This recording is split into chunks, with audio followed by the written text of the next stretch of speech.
গ্রামের রাস্তায় অনেক উঁচু একটা গাছ ছিল। সেই গাছের চমক ভূত মিলে নিজেদের ডেরা বানিয়ে ফেলেছিল। তাদের দুজনের মধ্যে একজন খুব সদ্ভুত ছিল এবং দ্বিতীয়জন খুব শয়তান ছিল। যে সৎ ছিল সে তো খুব ভালো ছিল এবং লোকের ভালোর জন্য কাজ করত। দ্বিতীয় ভূত ঠিক তার বিপরীত, লোকেদের বিরক্ত করত ও তাদের ক্ষতি করত। পাশে একটা গ্রাম মোহাম্মদপুর ছিল। সেখানে দুই ধরনের লোক ছিল, এক খুব বড় লোক, দুই খুব গরিব। এক লালা সেখানকার সবচেয়ে ধনী লোক ছিলেন। তিনি খুবই ধূর্ত, অত্যাচারী, লালচি ও বেঈমান ছিল। তিনি গরিবদের ঋণ দিতেন কিন্তু অনেক উঁচু দরে সুদ আদায় করতেন। সব গরিবরা তার ঋণের তলায় চাপা পড়ে গিয়েছিল। লালা ও তার চাকর দুজনে এক গরিব মংরু লালের কাছে গেলেন। লালা বললেন, আরে মংরু, চল বাইরে বেরো। লালাজি নমস্কার, 2 দিন অপেক্ষা করুন, আপনি আপনার সব সুদ মিটিয়ে দেবো। আজ তোর গরু নিয়ে চলে যাচ্ছি, টাকা দিয়ে নিজের গরু নিয়ে আসিস। মংরু বিনতি করতেই থাকে কিন্তু লালা তার গরু নিয়ে চলে যায়। মংরু খুব গরিব ছিল কিন্তু ছিল খুব পরিশ্রমী। তারপর সে একদিন ভোজেদের গাছের কাছ থেকে যাচ্ছিল। সে যখন সেই গাছের কাছে পৌঁছালো, গাছ থেকে একটা চেঁচানোর আওয়াজ পেল। তখন সে গাছের দিকে দেখতে থাকলো, কিন্তু আওয়াজ বন্ধ হয়ে গিয়েছিল। তারপর পেছন থেকে কেউ তার ধুতি টেনে নিল। সে পেছনে ফিরে দেখলো তো সে কাউকেই দেখতে পেল না সেখানে। সে ভয় পেয়ে গেল এবং তাড়াতাড়ি এগোতে লাগলো। হঠাৎ করে তার সামনে এক বড় নেকড়ে চলে আসে। সে যখন তার লাঠি দিয়ে তাকে মারতে চাইল, সেই নেকড়েটি হঠাৎ করে অদৃশ্য হয়ে গেল। সে পেছনে ফিরে দেখলো যে গাছে একটি ভূত বড় বড় চোখে তাকেই দেখছিল। মংরু ভয় পেয়ে গেল। যে কোনো উপায় ঘরে পৌঁছালো ও খাটিয়াতে পড়ে গেল। তার খুব জ্বর এসে গিয়েছিল। মংরুর জ্বর বেড়েই যাচ্ছিল, কোনো বৈদ্য কোনো ওষুধের উপর কোনো কাজ করছিল না। মংরুর বন্ধু বুলাই তার পাশে এসে বসেছিল। সে বলল, আরে বন্ধু, চিন্তা করো না, আমি এক্ষুনি চমনদারের কাছে যাচ্ছি। ও বড় সড়ো বৈদ্যকে নিয়ে আসছি। তার ওষুধ যেই পেটে পড়বে অমনি জ্বর বেরিয়ে যাবে। এই বলে বুলাই চমনগঞ্জের জন্য বেরিয়ে পড়ল। উদাস হয়ে ভাবতে ভাবতে সেই গাছের কাছে পৌঁছালো। হঠাৎ গাছ থেকে আওয়াজ এলো, কি ব্যাপার ভাই, খুব চিন্তিত লাগছে। বলে এদিক ওদিক দেখতে লাগলো ও ভাবতে লাগলো যে আওয়াজ কোথা থেকে আসছে।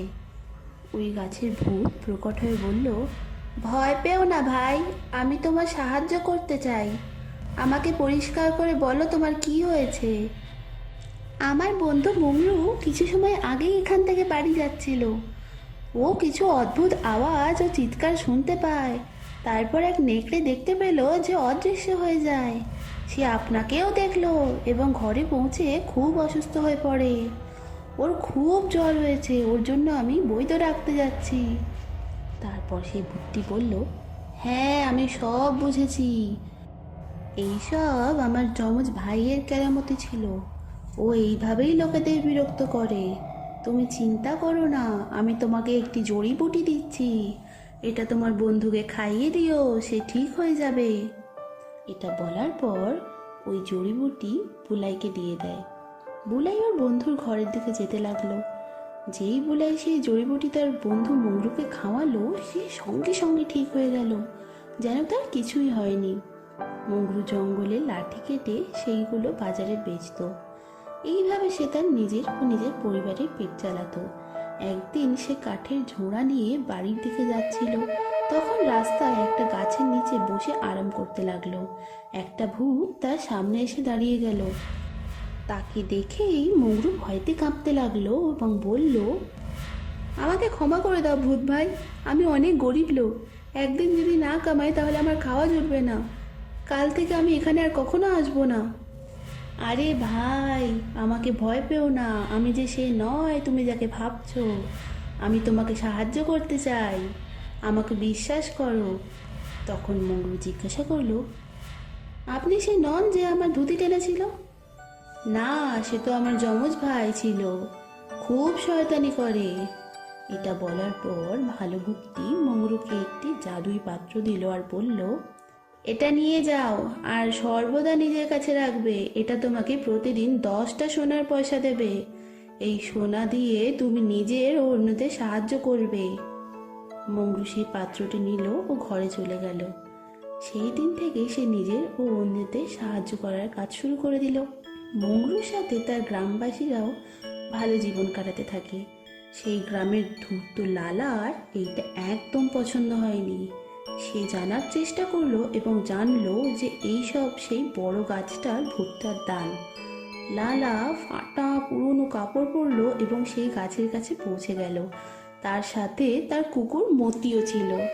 সে গাছের নিচে বসে ভূতের অপেক্ষা করতে লাগলো। বাজে ভূতটা নিজের চমৎকার দেখানোর চাল করে দিল।